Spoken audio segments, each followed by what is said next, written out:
Assalamualaikum warahmatullahi wabarakatuh. Selamat siang pada seluruh kelas 12 Madrasah Aliyah Al-Fatah Sragi. Kita ketemu lagi di mata pelajaran SKI. Hari ini kita akan membahas tentang peranan umat Islam dalam memperjuangkan kemerdekaan di Indonesia.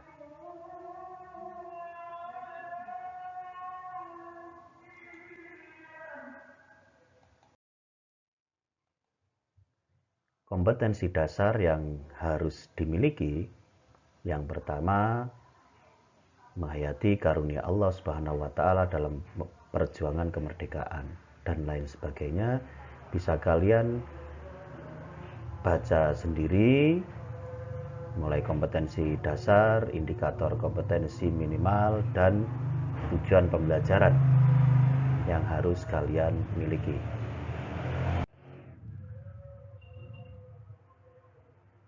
Peta konsep kita pada hari ini ialah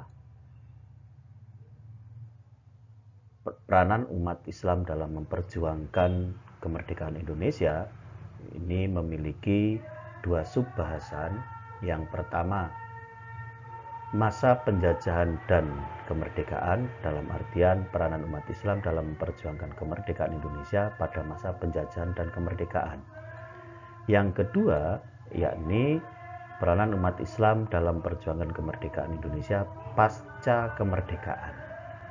Ini dua bahasan besar yang akan kita urai pada materi ini.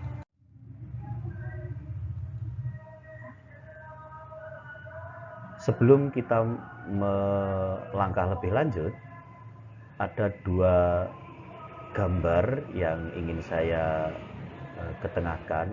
Apakah Anda semua masih ingat terhadap gambar tersebut? Siapakah mereka? Yang pertama, siapakah beliau? Ada yang masih ingat? Mungkin banyak yang sudah tidak ingat terhadap pahlawan nasional. Maka pentingnya mata pelajaran SKI pembahasan pada hari ini, kita mengingat kembali akan jasa-jasa para pahlawan tersebut. Ada yang tahu? Iya, betul. Beliau adalah Pangeran Diponegoro. Bukan Tuanku Imam Bonjol, tetapi Pangeran Diponegoro. Ini yang pertama, tokoh yang akan kita bahas. Tokoh yang kedua, ada yang kenal? Beliau memakai baju khas daerahnya. Ada yang kenal? Betul. Ini mengingatkan kita kepada sosok seorang pahlawan perempuan, yakni Cut Nyak Dien. Benar, beliau adalah suami dari Cut Nyak Dien, namanya Teuku Umar. Dan beliau pun yang akan kita bahas pada pertemuan kita kali ini. Yang pertama adalah Pangeran Diponegoro. Pangeran Diponegoro ini merupakan salah seorang bangsawan Yogyakarta, Jawa, yang di kemudian hari beliau menjadi panglima perang dalam perlawanan melawan kolonial penjajah atau Belanda. Pangeran Diponegoro lahir pada tanggal 11 November 1785 dari pasangan Raden Ajeng Mangarawati dan Gusti Raden Mas Suraja, atau yang di kemudian hari nanti ketika naik tahta beliau bergelar Hamengkubuwono II. Nama Pangeran Diponegoro ini berganti beberapa kali. Yang pertama, pada saat kelahiran beliau diberi nama Bendoro Raden Mas Mustahar. Yang setelah itu nama beliau berubah menjadi Bendoro Raden Mas Antowiryo. Setelah sang ayah menjadi raja, nama beliau juga ikut berubah menjadi Pangeran Haryo Diponegoro. Perubahan itu mengikuti bisa jadi kedudukan ayah beliau dan lain sebagainya. Latar belakang Perang Diponegoro. Perang Diponegoro ini adalah perang yang terjadi di tanah Jawa, salah satu perang yang terbesar di tanah Jawa antara orang Jawa atau suku pribumi dengan orang penjajah, yakni Belanda. Hal ini dimulai ketika Daendels datang ke Jawa lewat Batavia pada tanggal 5 Januari 1808. Ini yang membuat pribumi dengan Belanda memiliki permusuhan yang sangat luar biasa. Karena apa? Cara yang dilakukan Daendels ini sangat telah keluar dari tata krama dan menimbulkan kemarahan dari keraton. Daendels sering meminta akses pengelolaan sumber daya alam dan perbudakan rakyat Jawa dengan tekanan kekuatan militer. Yang pertama. Yang selanjutnya, Daendels bahkan memaksa para penduduk Jawa membangun jalur transportasi dari Anyer hingga Panarukan. Hari ini orang dari Jakarta mau ke Bali, ini secara otomatis kalau lewat pantai utara pasti lewat jalur yang Daendels ciptakan, yakni Anyer Panarukan. Setelah mangkatnya Hamengkubuwono pertama, disusul Hamengkubuwono kedua, ayah dari Pangeran Diponegoro menjadi raja, maka khususnya di kalangan kerajaan Jawa ini Belanda mulai memperkuat pengaruhnya. Pangeran Diponegoro sebagai salah satu putra dari raja, beliau tidak memilih hidup di dalam istana, tetapi lebih memilih hidup di luar istana karena tertarik pada masalah keagamaan dan hidup sebagai rakyat biasa. Betulnya Pangeran Diponegoro ini tidak terlalu antusias terhadap kehidupan keraton, namun di saat Belanda terlalu banyak mencampuri urusan internal keraton, maka memunculkan masalah yang lain, yakni pajak yang terlalu tinggi pada para petani, dan puncak kemarahan sang pangeran ini terjadi saat ketika makam leluhurnya dibongkar untuk dijadikan jalan Anyer Panarukan.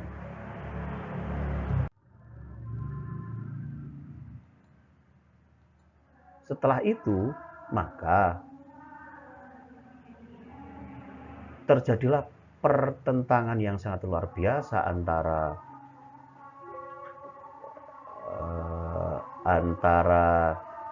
Pangeran Diponegoro dan Belanda karena sebab-sebab yang telah saya sebutkan di atas tadi. Setelah itu, maka terjadilah Perang Diponegoro atau Perang Jawa. Rakyat jelata atau rakyat masyarakat secara umumnya ini sangat antusias dan bersimpati terhadap gerakan yang dilakukan oleh Pangeran Diponegoro, dan mereka ikut berperang di bawah komando sang pangeran untuk melawan penjajah. Bukan hanya kalangan rakyat biasa atau rakyat jelata, banyak dari para punggawa kerajaan, tokoh ulama, bahkan keluarga dalam keraton ini yang juga membackup perjuangan Pangeran Diponegoro. Taruhlah contoh di kalangan ulama Kiai Mojo, ada Sentot Ali Prawirodirjo dan beberapa keluarga dari Pangeran Diponegoro. Ada Pangeran Mangkubumi dan lain sebagainya.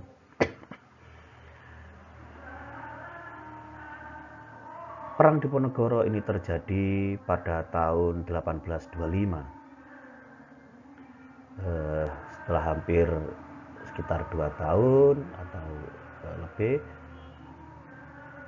posisi Pangeran Diponegoro ini sangat luar biasa, sangat kuat. Bahkan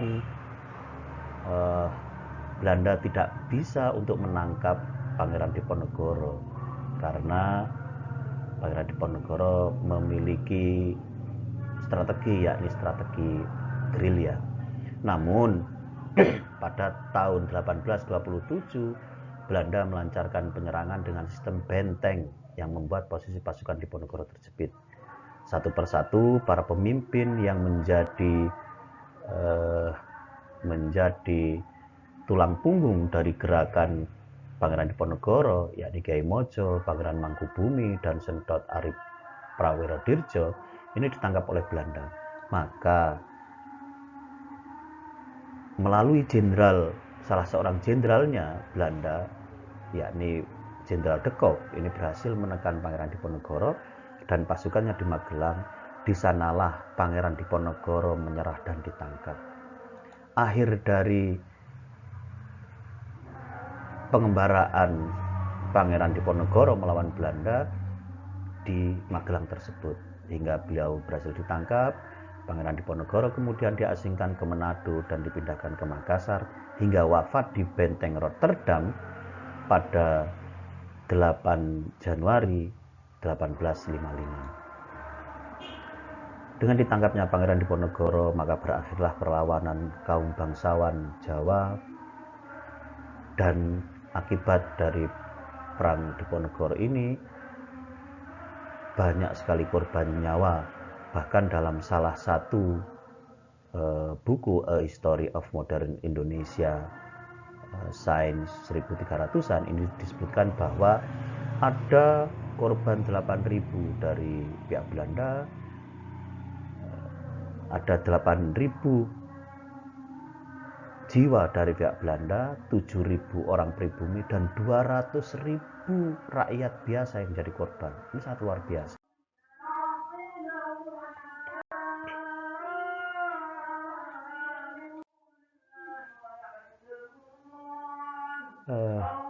Pada pertemuan ini kita lanjutkan tokoh yang kedua, yakni Teguh Umar. Teguh Umar ini adalah salah satu pahlawan dari Aceh. Beliau memiliki darah bangsawan sama dengan Pangeran Diponegoro di Jawa.